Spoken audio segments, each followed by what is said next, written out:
DC here, hi guys and gals. Well, it's Sunday afternoon. I'm out for a quick little stroll and thought, well, I've not vlogged today, so maybe I'll just come and say hello. Yeah, this morning, I guess did I forget? Well, yes and no. I was doing my Spanish lessons and having done that, and then Mrs. DC came down and we had to get ready to go to church. So I was going to make some eggs and breakfast. So finally, from one thing to another, I ran out of time. So here I am this afternoon. Just a little walk.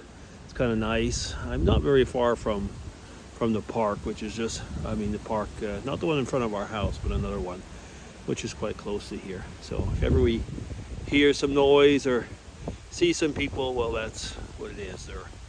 They're walking around just like I am. Hey, it's autumn and it's nice. Over here in Europe, we've gone to winter time now.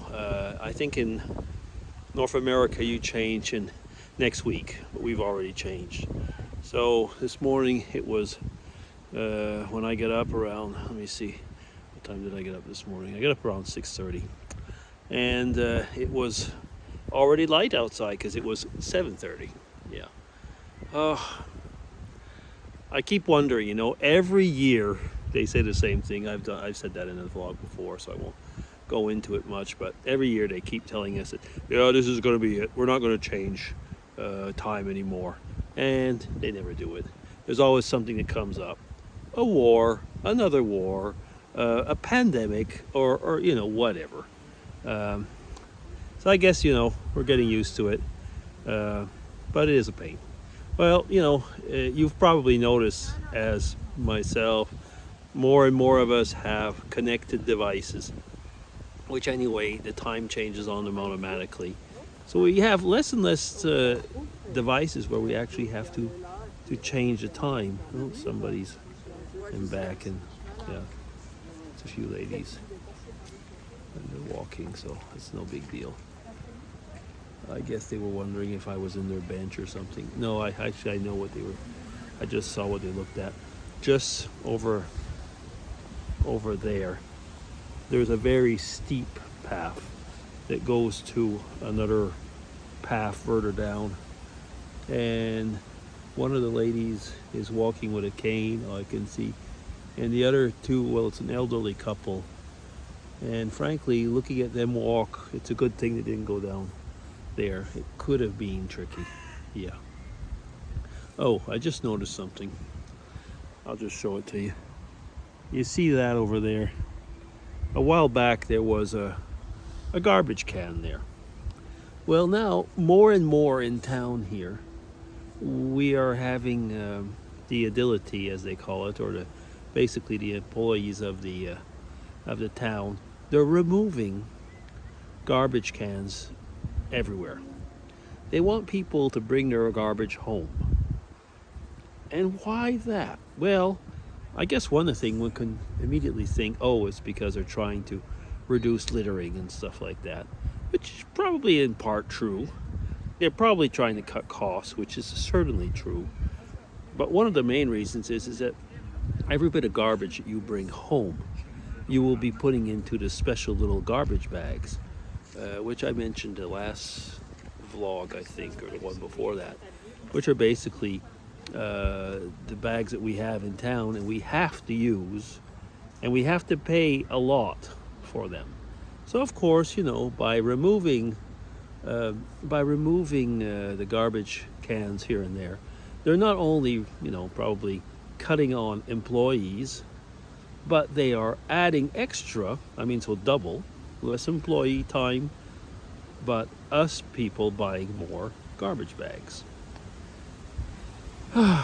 Let's see, 35-liter garbage bags, a roll of 10 was 18 or 19 francs. That's about 20 American dollars. Yeah, you get it.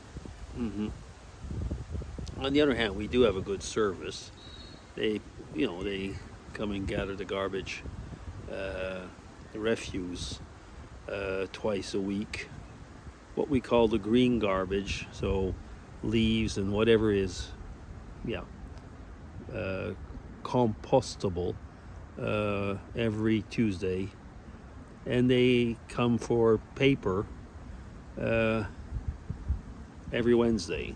So, we do get good services. And I guess, if you, what I do is I go once every week, once every 2 weeks. I go and bring the bottles and the plastic containers, which have to be separated, and the metal stuff, so it could be cans of different type. That's in the park in front of our house, so I bring that stuff there. Yeah. Every country's the same, I have to say. Excuse me. People always think that the Swiss are really, really well organized, and I guess they are. But something? Every time I go over to North America, and in particular to Canada, where my parents are, where my mom is now, they're at least as well organized as far as the separate containers and so on. So I don't know. I remember when I came over here in Switzerland, I had this, of course, preconceived idea, that Switzerland was the ultra clean place, and it was ultra ordered. I remember we lived in England before, and there was skinheads, and sometimes skinhead families where the kids were skinheads as well. And you can imagine they would jaywalk everywhere. The British and the Irish jaywalk all the time. Came to Switzerland, and I remember seeing a skinhead waiting for the light, the traffic light to go, the pedestrian light to go green. I thought, what? Only in Switzerland. Yeah, stuff like that. But then I was working, and there was this Spanish guy who was working with me at the time at the university. And I went off and mentioned that, how the Swiss, were known to be clean. And he scoffed and he got mad at me, actually. He said, ask around and find out who are the cleaners here in Switzerland. It's us, the Spanish and the Portuguese and the foreigners and so on. And he wasn't completely wrong, actually. A lot of the menial staff were not Swiss. But you know something? You just look at every developed country and you will see that. I mean, last time I went back to Canada, I had never seen, for example, so many Mexicans in Canada. That was the overflow, probably, that couldn't find work in the States. I don't know. But it's always been like that. And I guess, sometimes when I hear people that are talking about slavery, and I think, like, we each have our own type of slavery. Sometimes they're just paid better than the others. But there always has been this type of master-servant relationship. And actually, for many, it's just a good thing. It's a job. Anyway, I won't get into that too much. Could get into politics very quickly. And I don't really want to talk about politics today. Yeah. Anyway. I was looking, I think I'm behind on one probably, but Battlefield Doctor was having a few videos where he was walking around and showing churches and towns and stuff like that. And I just wanted to say, if you're watching this, I really, really appreciate those little tours that you make for us. It was a lot of fun. But what I actually noticed as well is when he was walking in the countryside, you can tell he lives in Germany and I'm in Switzerland, because the countryside, looks a lot the same. The houses are a lot the same, and it's kind of amusing when you see that. I mean, like, I like looking at people who make walking vlogs, because you see how the different people live, how their houses are, and so on.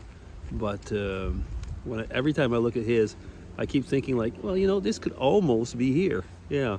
And I don't know how far away he is exactly, but I think he's in the middle of Germany, more or less. So it's not that far away. And I am up to 10 minutes, so I guess I am going to stop. A lot of people walking, actually. Oh, that's a lady jogger who's decided that she's not going to jog right now. Yeesh, I'm kind of cold just looking at her right now. Yeesh. Okay, anyway, 10 minutes. DC signing off. Take care, everybody. Have a great Sunday, and hope you have a good week. Bye-bye.